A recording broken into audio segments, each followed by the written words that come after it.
1, 2, 3 groupes de 6 personnes chacun.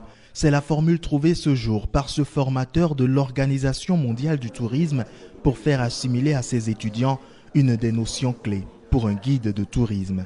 Ce que j'explique aux guides de tourisme, c'est une des bases de ce qu'on appelle la programmation neuro-linguistique. C'est la capacité d'écoute. Et le travail restreint, le travail en groupe, permet d'augmenter cette capacité d'écoute en travaillant avec ses collègues, en travaillant avec ses amis. C'est la volonté d'apprendre qui pousse Constant à accepter cette formation.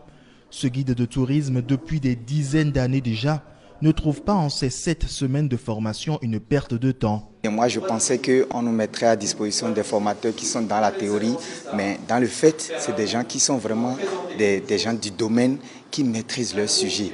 C'est dans cette salle que se trouvent les 36 autres guides de tourisme encadrés ici par l'expert local.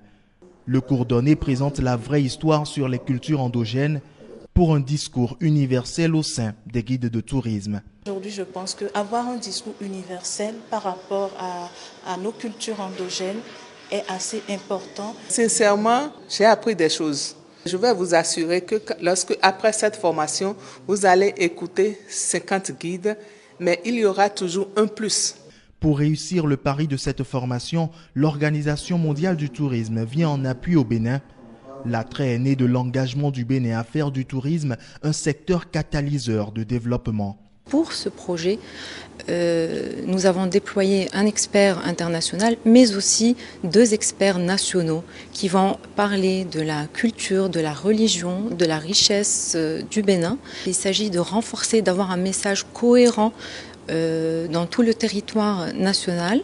Aujourd'hui, le Bénin a cette chance de vivre ces instants qui sont exceptionnels dans la vie d'une destination. Ce que je voudrais dire aussi, ça c'est important, c'est la vue d'ensemble. C'est la vue d'ensemble qui est organisée, qui est mise en place par le président de la République, Patrice Talon, par le Bénin aujourd'hui. Cette vue d'ensemble, quand vous arrivez comme cela, vous avez une vue extraordinaire parce que ce n'est pas un élément qui est pris, c'est tous les éléments en même temps. Et là, c'est comme un puzzle qui s'accorde une pièce à l'autre.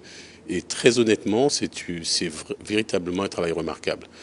Dans la formation de ce puzzle, la Banque mondiale joue une part importante. Elle soutient le Bénin au travers du PCTT, le projet de compétitivité et de tourisme transfrontalier. Nous nous attendons à voir le Bénin prendre toute sa place sur la carte touristique mondiale. C'est un pays avec une richesse immense et c'est la raison pour laquelle la Banque mondiale a trouvé tout naturel de soutenir le gouvernement dans ses efforts. La mise en tourisme international est prévue pour 2024. D'ici là, le Bénin va sans doute en mettre plein la vue et nul ne s'en ira avec une envie de non-retour.